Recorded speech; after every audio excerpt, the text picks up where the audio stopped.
Thank you for joining us and welcome to another edition of Answers Network. I'm your host, Alan Cardoza, and if you're watching or listening live, I'm coming to you from the Global Exchange Conference in Orlando, Florida. And what a great conference it is.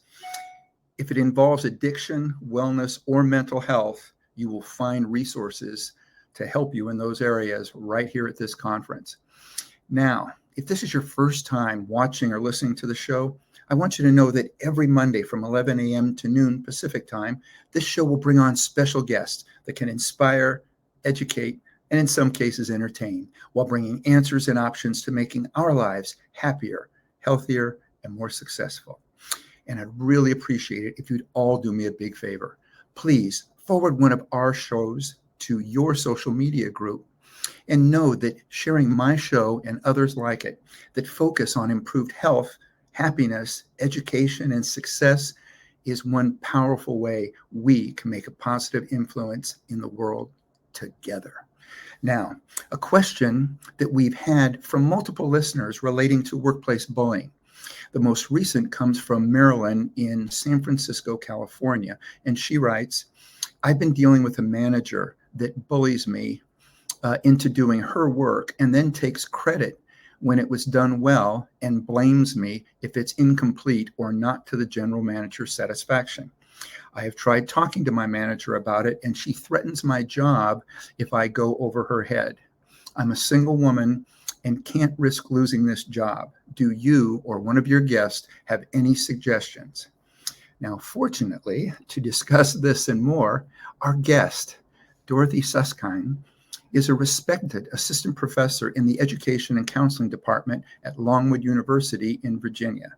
Now, with a focus on early literacy, behavior management, and women as change agents in their community, Dorothy brings a unique perspective to the issue of workplace bullying.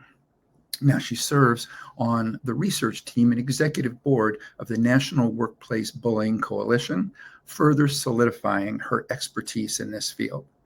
Now, stay with us as we bring you insight from Dorothy's book, Workplace Bullying, Finding Your Way to Big Tent Belongings, as she sheds light on the impact of workplace bullying and offers actionable solutions. Dorothy, welcome to Answers Network. Oh, thanks for having me. I'm so thrilled to be here. Well, it is my pleasure. And as you can see, we get questions. Since we've rebranded as Answers Network, we get people that send in questions and say, I want answers. And this is an area that is not one of my strengths. So I'm so glad that not only that we were able to find you, but that you've written the book, Workplace Bullying. So can we start by you addressing the question that Marilyn just submitted? Yeah, sure. That's a hard one. And it's actually not an unusual one. A lot of times, what we see is that bullies sometimes have a certain amount of insecurity about their own ability to carry out their job. And sometimes they also struggle with some content knowledge that's necessary for their job. So we often see bullies that will offload work and then take credit for it, right? When they get accolades, but then of course blame if they don't. And it sounds like Marilyn did all the right things to first kind of sit down with her boss and just say, hey, these are some of the things, I'm noticing. And it sounds like that conversation didn't go very far. So I think she did the best thing first. That next thing, another thing that sometimes can be helpful is to bring other people in. So if I, for example, was working on a report and I was pretty sure that my boss was going to take credit for it, I might reach out to other colleagues, maybe even some people in leadership and say, hey, I'm working on this report for so-and-so. This is some of the stuff that I've got so far. Do you have any feedback? Do you have any feedback? And, kind of start collaborating with some other people. So if and when the boss does take credit, there will be kind of this paper trail, but in a benevolent way that you did do the work yourself. Like that might be kind of a pro-social way to go about it. Yeah. And you know what? I really like that because just as you were saying it, I was envisioning it and I could see where it can be done where it doesn't seem like you're telling on anybody or anything, but just to be able to go, I want to do, and we'll say that that the manager is, we'll call her Betty.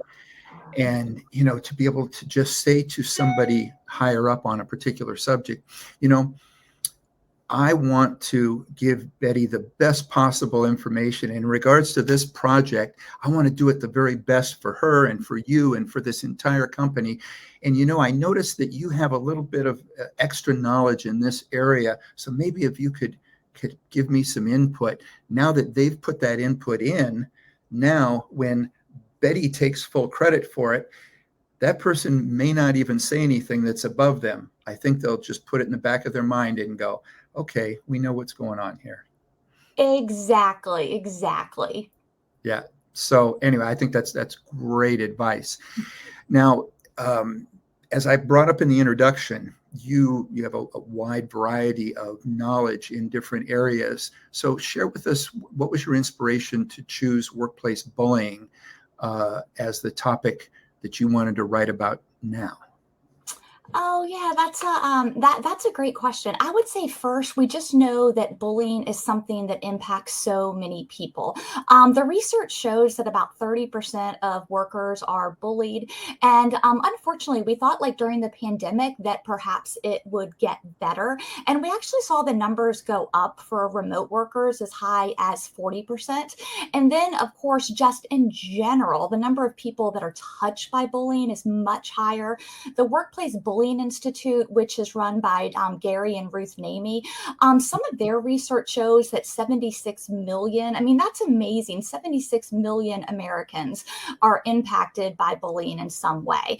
So that's just really by the numbers part. And then I would say the other piece is that I had a really traumatic bullying experience myself. And when I was knee deep in it, I had no idea what was going on. And that's pretty common for people that are bullied. And as a writer and a researcher, it's really kind of in many ways the best job in the world, because when you're trying to figure something out for yourself, you can study it. And so that's when I really launched my original study. And that ended up being I collected the stories of over 200 people all over the United States and all across the world. And so as you were gathering that information, how did that change how you looked at your own situation? Oh yeah, that's a good one. I would say first that so often when you are in a bullying situation, it is all consuming and it feels so nonsensical. Like you're just like, Right. what is going on here? But I'm what they call a narrative inquiry researcher, and what that means is I study people's stories that have lived through a similar phenomenon. And phenomenon is just a word that we use Right. in research. And when I looked at all of these people's stories all across the world, what I was able to see is that the trajectory of workplace bullying is actually highly predictable. And so at the point now, when I'm talking to someone that's being bullied, they'll be like, oh my gosh, you will not believe what happened next. And I'm thinking in my head, I totally will believe it. And I bet you Mhm. I can tell you what happened next, because it really does unfold in a very similar way.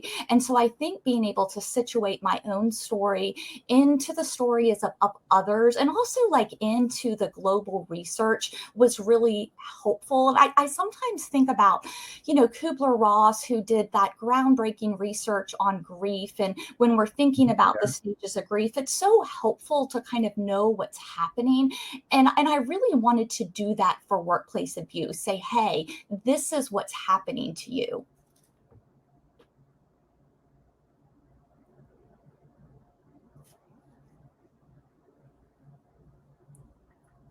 Hmm. Did we freeze? Yes, I'm afraid we did. No, that's okay. That's okay. Um, but you were talking about we were talking about the you were talking, what was it, the correlation to the book that was written on grief, where you wanted to make sure that you were going in deep to get the information that would be most beneficial. Absolutely. Do you want me to talk a little bit about what the cycle looks like? Would that be helpful? Absolutely. Okay, yeah, sure. So typically, what we see is there is this target identification, and people tend to be targeted because they think differently, they're overproductive, perhaps they call out bad behavior. Like, I mean, all these characteristics that you would think organizations would be really excited to see.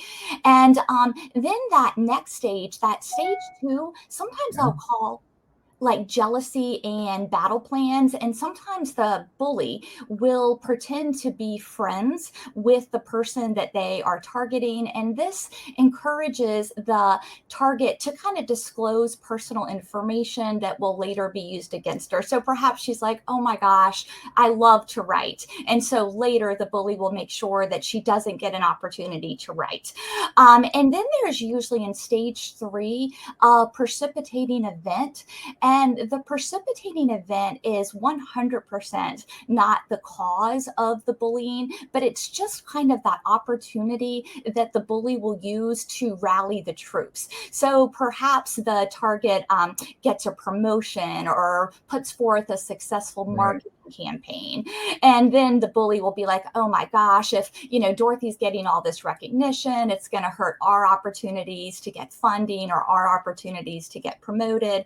And then the bully will kind of launch this kind of like underground gossip or underground battle. And a lot of times it's couch kind of in benevolence. Like, I really like Susie, but I think she's over her head. Or I really like, Jerome, Mhm. but I just feel like he's doing too much and he doesn't quite have the expertise to pull this off. And then believe it or not, it is not unusual at all for the bully to reach out to HR and just plant seeds of doubt. Like I'm a little worried about Susie for these reasons. And HR will be like, what? Susie's got like decades of experience. She's like a superstar. That makes no sense.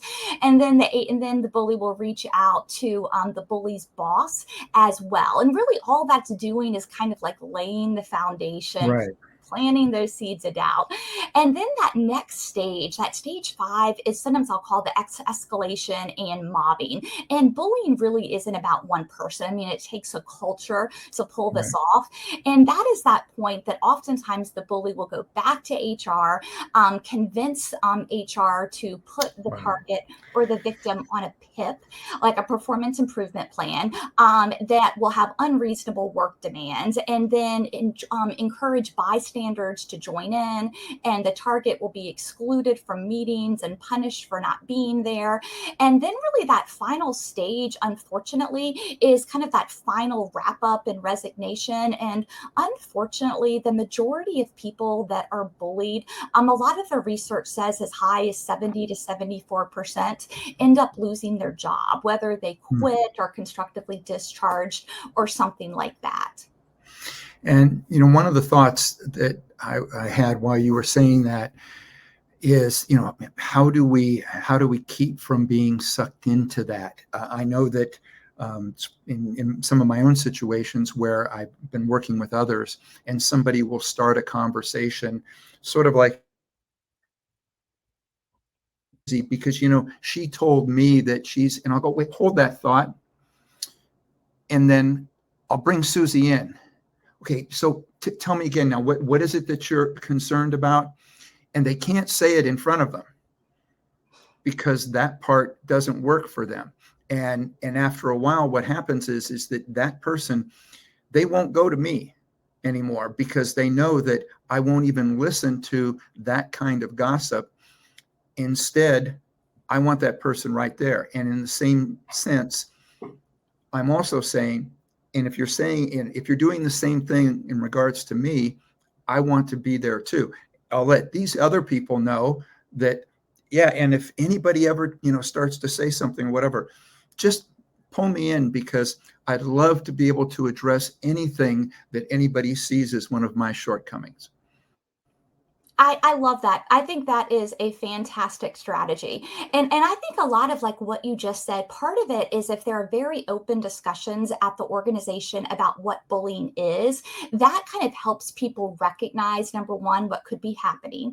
Then I think too, like what you showed, like to have these great responses, like something that I'll say when someone comes to me to gossip about someone, they'll say, all of us were talking, or these people said this about Hmm. you, Dorothy, or whatever. I will often there's a term called the invisible army. All these Yeah, people. Like, who are all these people? yeah, So if it's something directly about me, I'll say, you know what, I would love to hear your feedback, but I want to just hear it from you. I want to hear what you think. And if there are other people that want to share something, then they can come to me personally. So if it I has to like it. do with me, so I think that's great. And then if it has to do with someone else, I think just really setting the tone like you did so beautifully. One thing that I'll say is I'll just say, you know what, that's not my experience at all with Alan, and I really think we've got to be uplifting each other around here, and that just kind of stops the narrative. Like I'm not going to engage in that, number one, and number two, like that's not what we're here for. Let's help each other out. See, and I love that. And the other thing that I hear when you from what you're saying is it's shining a light. And what I have found is that a bully or anybody in that capacity, they don't want the light shined on them. The whole idea is that they want to get the word on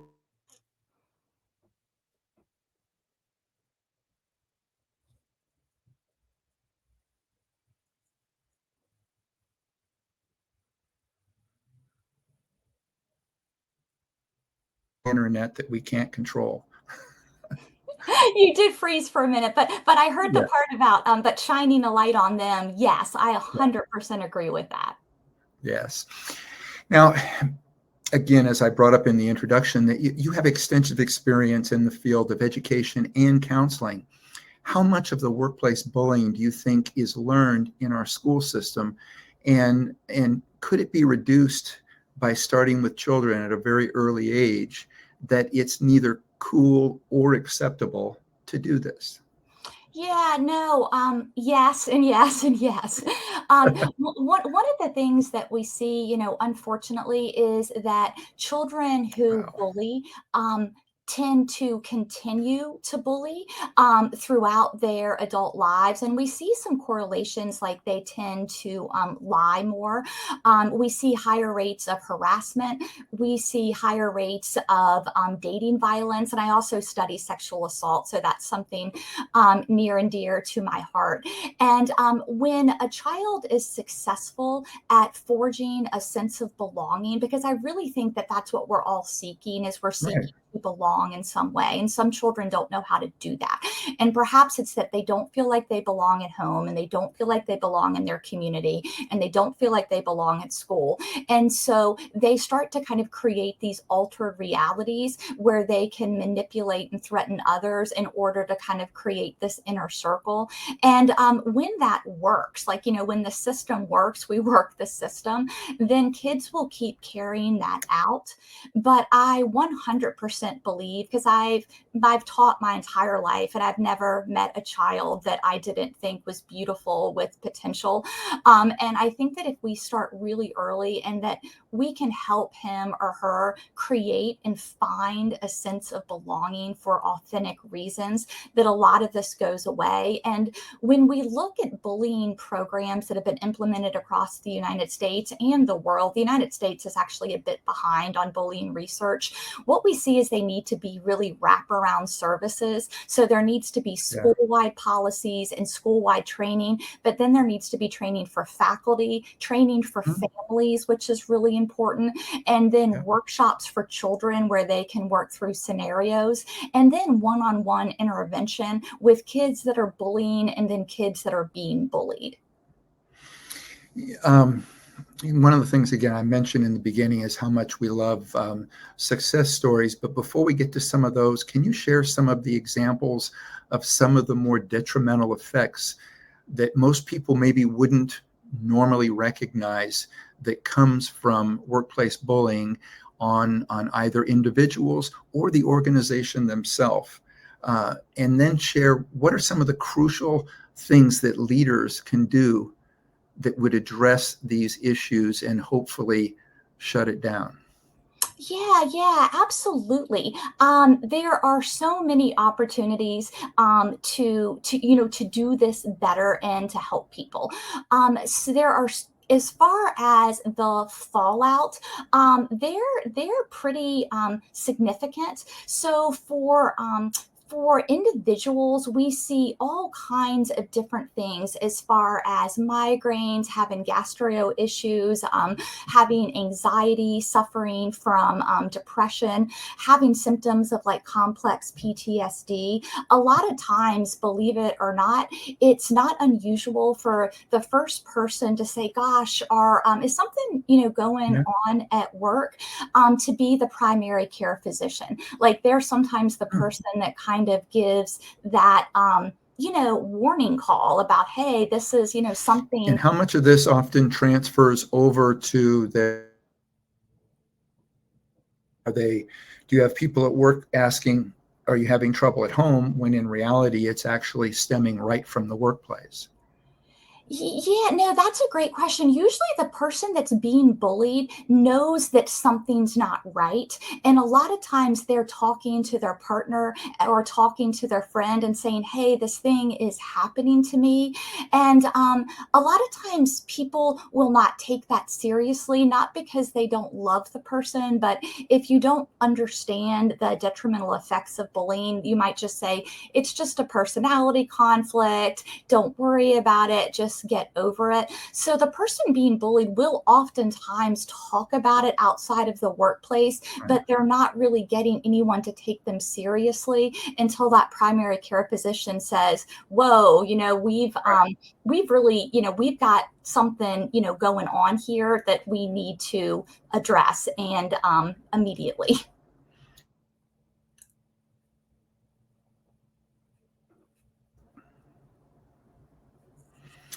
Yeah. Unfortunately, it looks like we froze again. No, that's okay. That's okay. um, but let's get back to the primary physician. So what I hear you saying is that sometimes they're going to start taking it more seriously when the physician is pointing out physical manifestations of what's going on in their body because of what may be a psychological type of bullying.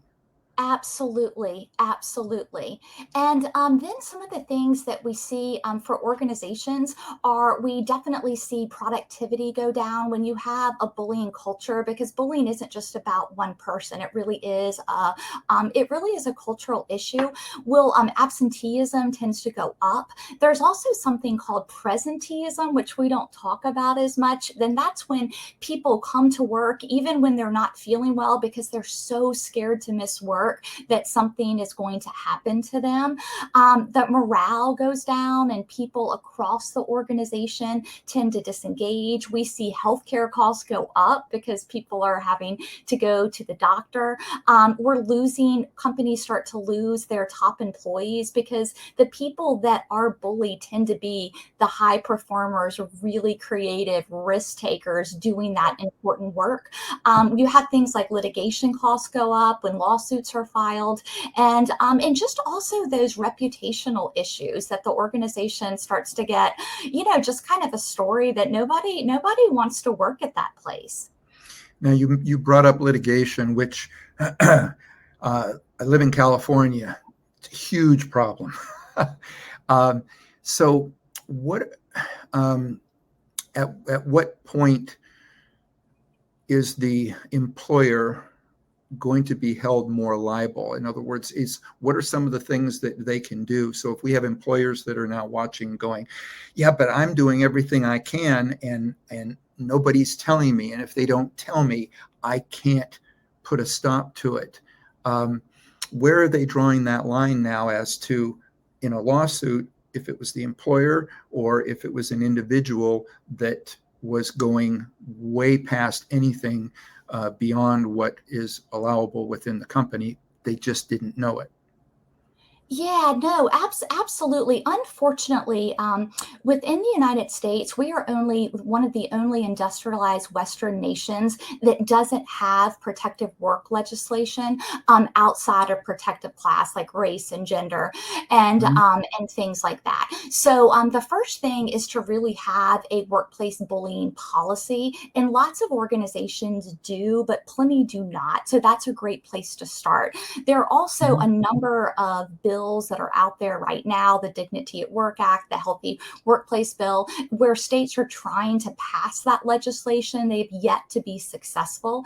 But as far as what organizations can do, some of the things that we've seen that have been really successful are simple things like start by doing an anonymous survey, and it needs to truly be an anonymous, where you're asking questions about how people are feeling at work, and then you have this information to look at. And a lot of times hiring outside researchers to do that is really important.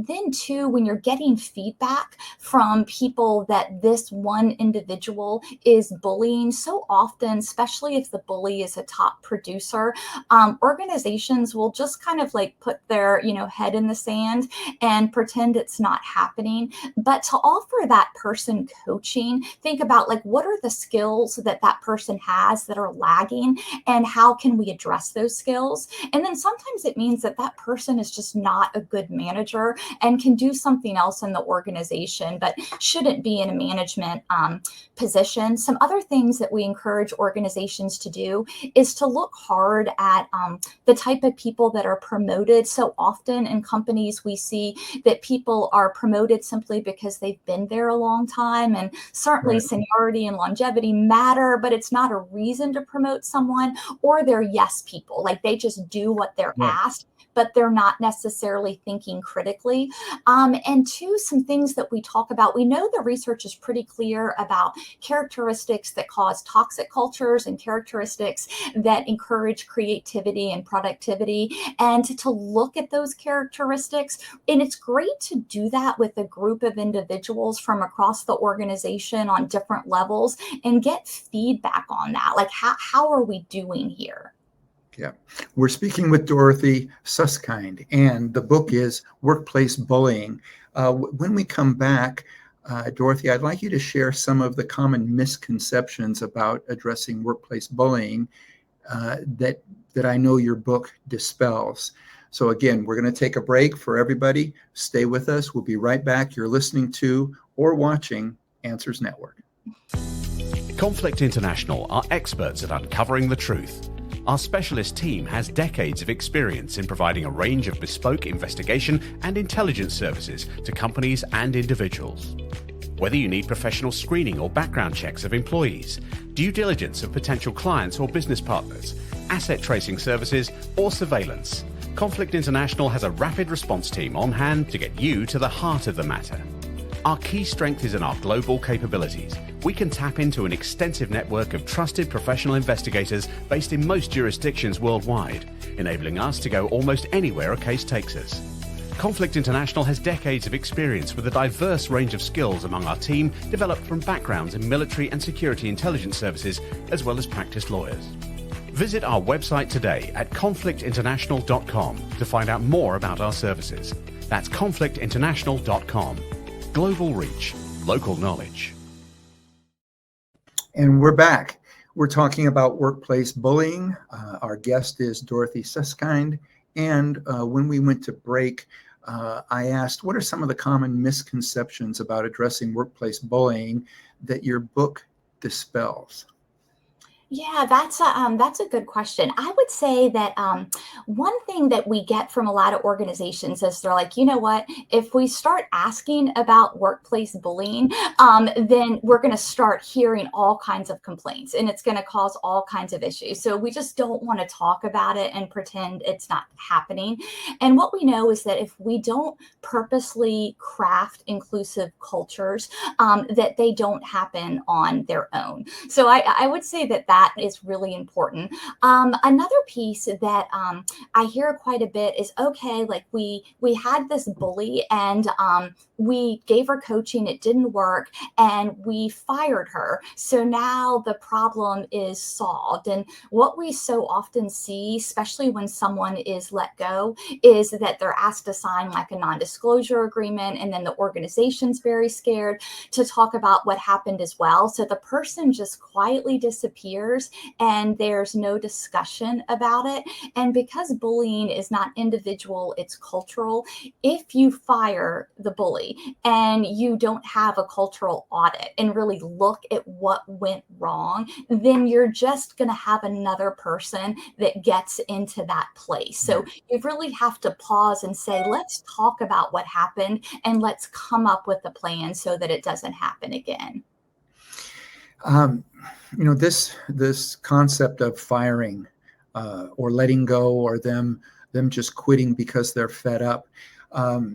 I want to give you another view of this, and that is, as an international detective, we are often asked to find people that were working somewhere at a particular time. So someone today that has been there for 20 years files a lawsuit, and they say it's been going like this forever.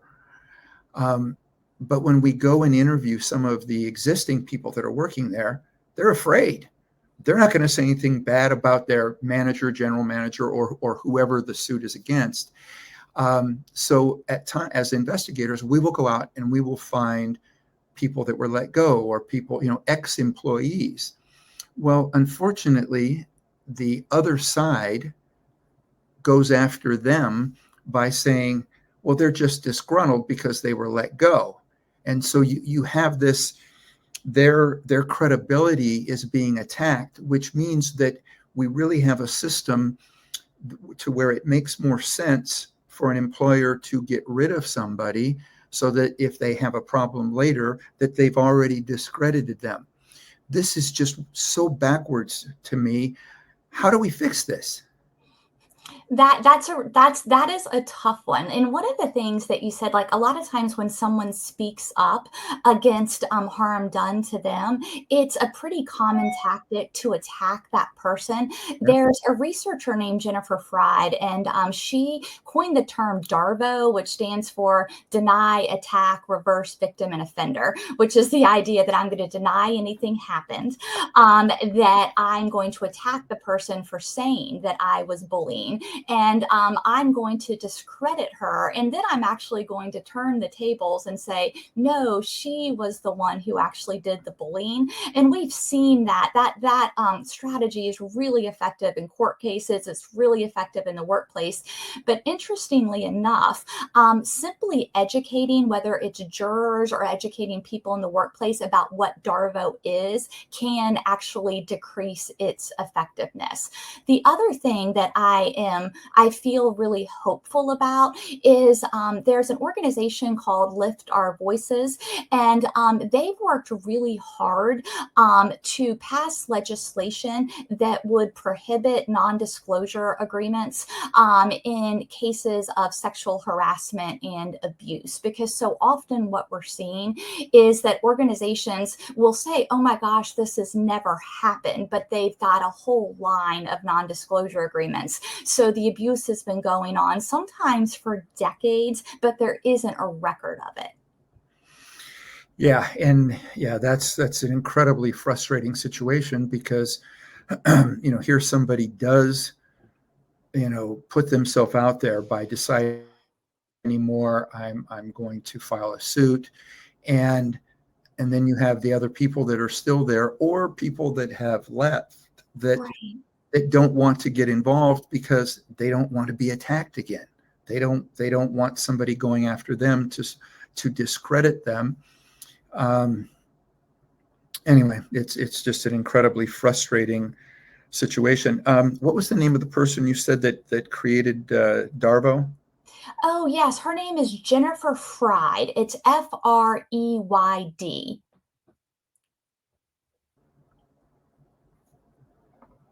Okay, are we back? We are back. We are. And she's done a lot of excellent work too on institutional courage and what that means. So instead of blaming victims, the set of principles that organizations can adopt in order to kind of turn towards courage instead of attacking people that are trying to speak up for justice.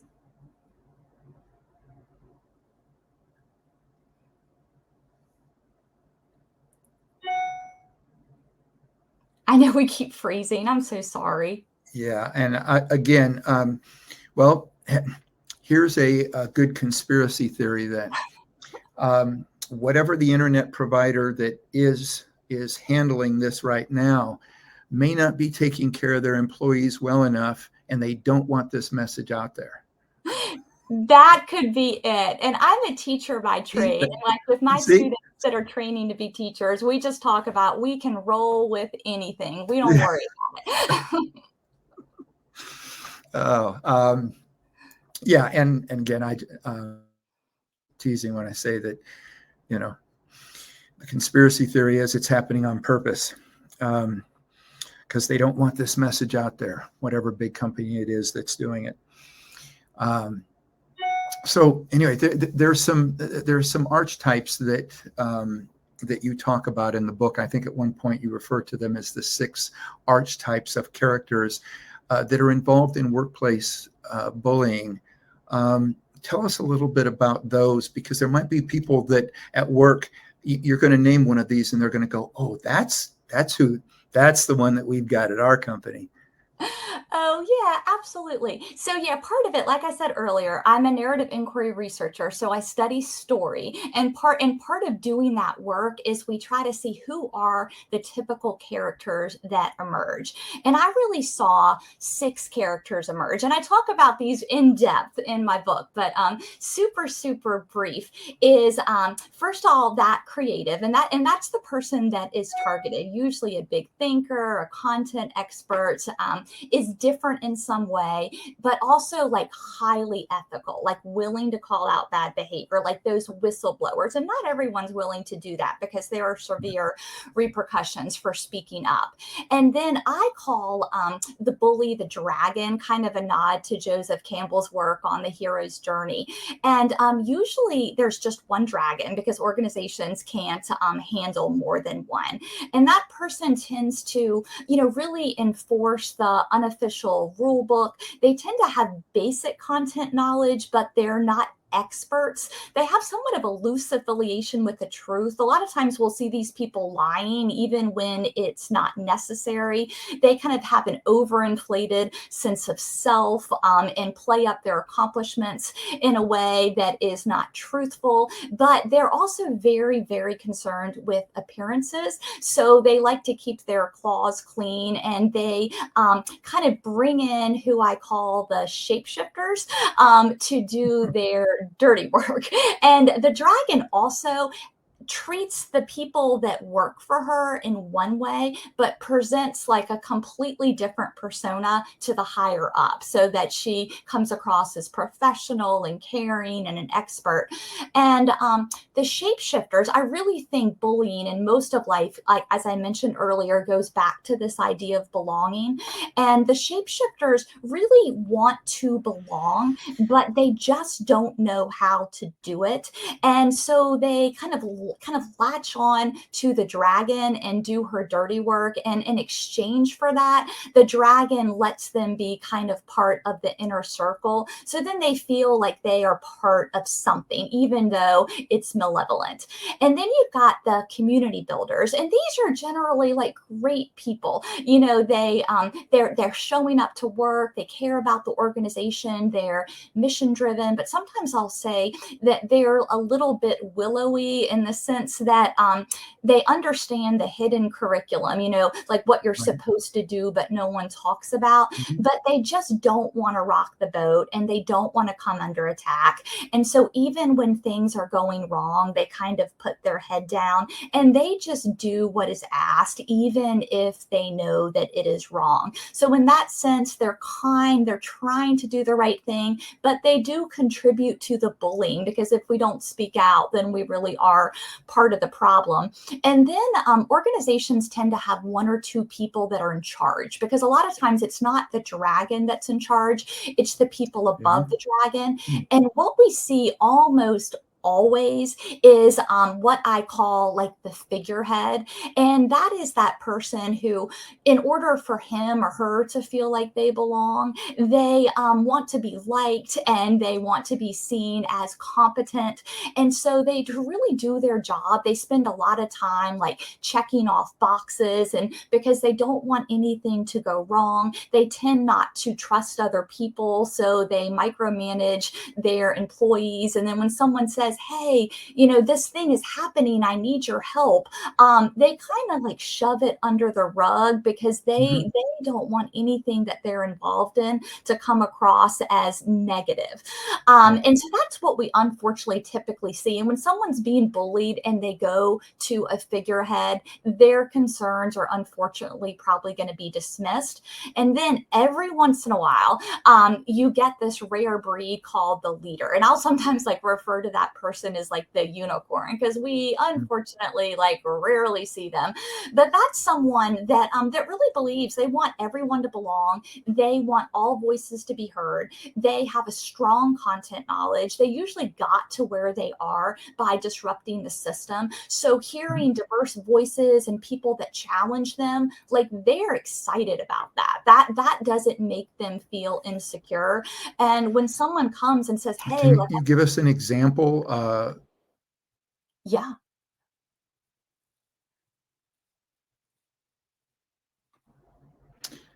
Now, in business today, what would be a good example of a true leader?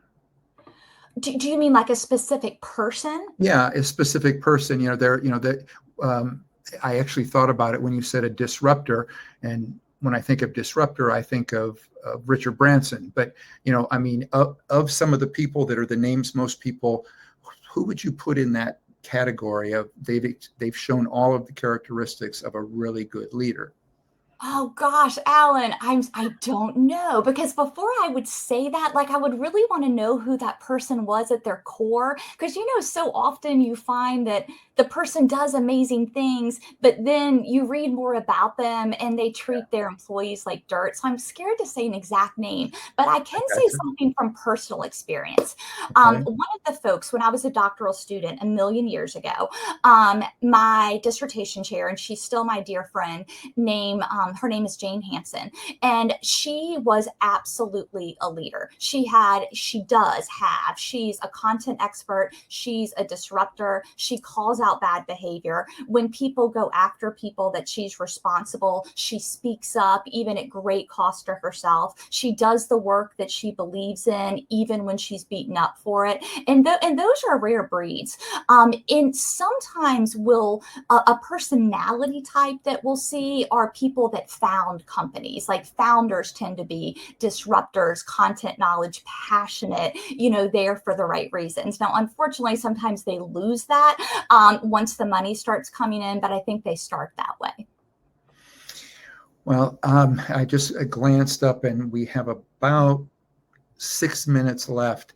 I would love it if you could share a couple of maybe your favorite success stories, where somebody spoke up and things happen in a way in which they should happen. What's a couple of your favorite stories? Yeah, absolutely. I would say one thing that I think is really hopeful, and I'll kind of ground it in this, is so often we talk about bullying, and it is. I mean, it's so incredibly depressing that people lose their job and all of these things. But there is something called post-traumatic growth, which is a concept that was primarily been talked about by Tedeschi and Calhoun, and they originally did that work at the University of North Carolina, Chapel Hill. And what they really saw is that sometimes when people go through the worst of circumstances, that there is this process kind of like it's like a type of kintsugi, which is that type of Japanese pottery. When a piece of pottery drops, instead of Mhm. just throwing it away, to put the pieces back Right. together with this gold lacquer. So the shattering is actually what makes it beautiful. And some of the things that they saw, and this is what I've seen in some individuals. So I will ground this explanation in a specific person, and I'm going to anonymize some of it. All of my research, we follow strict ethical guidelines, and so Okay. I don't talk about people. I remove any kind of identifying information. But what we usually see, I can think of one woman that was bullied in a marketing firm. She was very high up. There were some discrepancies with the numbers, and she spoke up and she was targeted. And she actually ended up losing her job and kind of Mm. sunk into this deep depression. But what happened after she got therapy and worked with her friends and her family is that she sought out new opportunities. And that's usually kind of that one thing with post traumatic growth. And she said, you know what? I am going to found a marketing firm and we're going to do this differently. Like, I'm going to do this according to my own ethics, and we're going to take chances, and we're going to help companies that other people don't want to help because it might not look profitable. And then through that process of starting the new firm, she started to reach out, or people started to reach out to her that knew that she was bullied, knew that she had started a new firm and got out of it, and started to ask to come and work with her because she was doing all of this amazing work. So she starts a new firm. All these people start coming wanting to work for her because they know that they can trust her.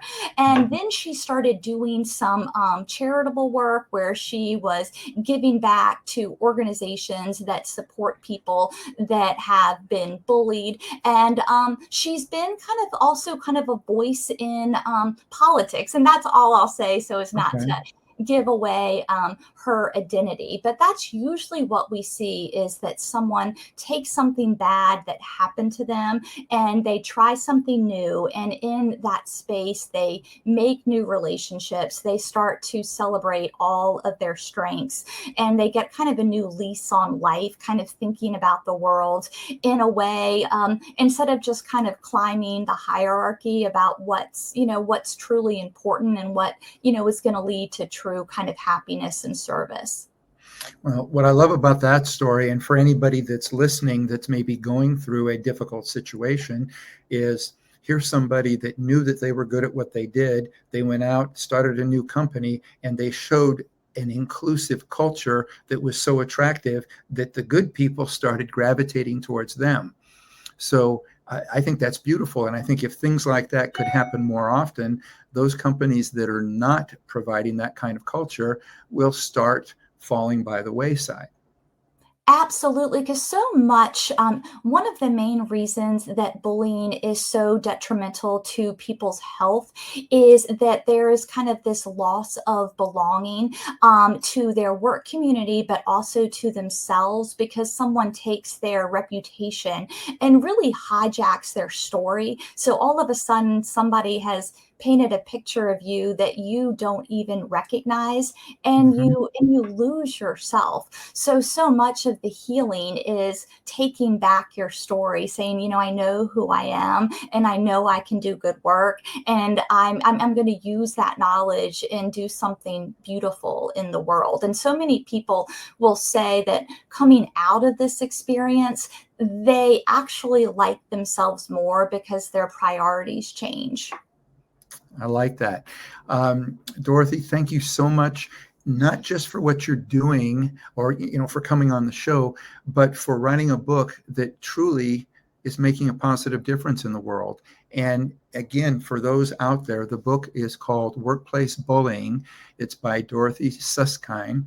And Dorothy, is there anything else that you would like to share here in about the next minute or Yeah, I would just say that if you're in a bullying situation, to know that it is not your fault, that you're going to come out the other end of it, and how important it is to seek help from a therapist that really understands what workplace bullying is, and to create this tight community around you that's outside of your work culture, so that you have people that that can support you. And there's going to be a chapter 2 or chapter 3 where you're going to do amazing things that you can't even imagine today. All right. Her website is dorothysuskind.com. If you're driving, don't try to write that down. We'll make sure that we have it in our show notes, and you can get that at answers.network. Dorothy, again, thank you so much for coming on, and thank you for, again, providing a positive influence in the world. Well, thanks for having me, Alan. It's really been delightful to be here with you today. All right. For everybody out there, please visit our archives of past interviews and subscribe to the show. You can do it on Apple Podcast, iHeartRadio, Spotify, SoundCloud, YouTube, Rumble, Spreaker, BitChute, YouTube, and many more popular podcasts. If you like what you hear, please leave a review. I want you to know that if we can reach more people, we can continue to do this, and you are a part of it. You are part of what is going to make changes that are for the better. So thank you for all of you that are doing that. And please remember to stop by our page, be it Instagram, Facebook, X. Check out some of the latest posts. If you like them, please like us and spread the word. For everybody out there, be good human beings, and be with us again next week on Answers Network.